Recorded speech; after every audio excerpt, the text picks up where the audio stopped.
Good evening. We've got a good number here tonight, especially considering this is fall break for Putnam County Schools. I know that we have some people that are traveling, but we're happy to have you here. Teachers like Beverly Hall and Rachel Newman and myself, we thoroughly enjoy this 2-week break that we get. But I have found that even though this is only the third day of my fall break, I miss teaching my 6th grade math students. So tonight, y'all get a lesson or an invitation that deals with math. So what does the Bible say about math? It may surprise you to learn that there are more than 150 references in the Bible, in the Old Testament and the New Testament, that deal with the principles of addition, subtraction, multiplication, and division. So let's start with addition. The principle of addition isn't restrained to just adding numbers together. God commands believers in 2 Peter 1, 5 through 7, to add or combine virtues together. We are to add to your faith virtue, to virtue knowledge, to knowledge self-control, to self-control add perseverance, to perseverance add godliness, to godliness add brotherly kindness, and to brotherly kindness add love. So clearly we see addition in the Bible. But what about subtraction? A surprising but powerful example of subtraction is in the scripture in Judges 7. God appointed Gideon over Israel to deliver them from the enemies, the Midianites.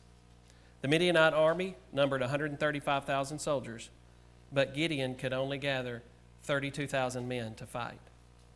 Then God told Gideon he had too many men in his army and instructed all who were afraid to go home. 22,000 Israelites left, leaving just 10,000. Even with that greatly reduced number, God told Gideon he still had too many soldiers. So Gideon told all the men to drink from a stream. All those who put their faces to the water to drink were sent home, and all those who had lapped the water from their hands stayed. Another 9,700 men were sent home, now leaving just 300. God promised Gideon he would give Israel the victory with the small army, so there would not be any doubt it was by his power, not their own, that they conquered their enemies.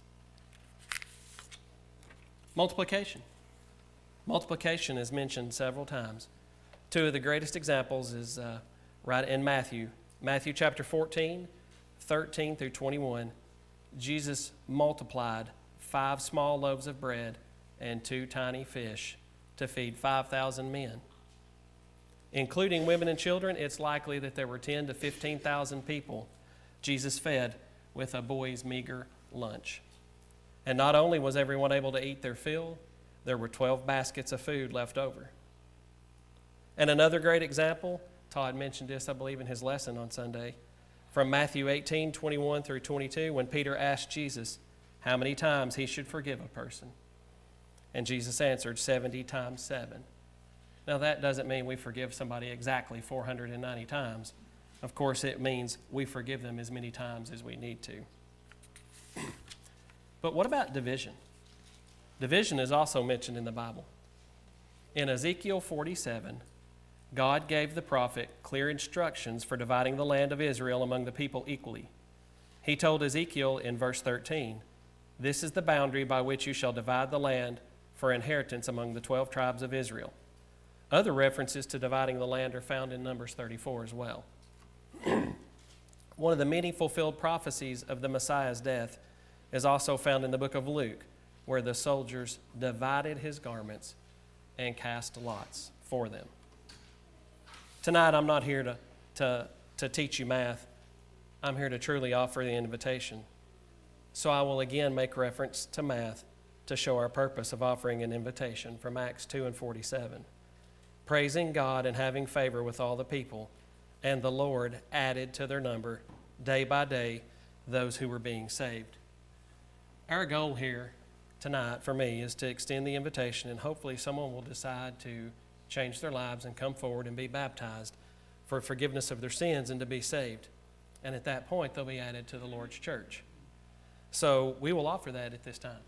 If there is anyone who needs to come forward and be baptized, or someone who may have sin in their life that needs to ask for forgiveness of those sins for the prayers, please come forward as we stand and sing.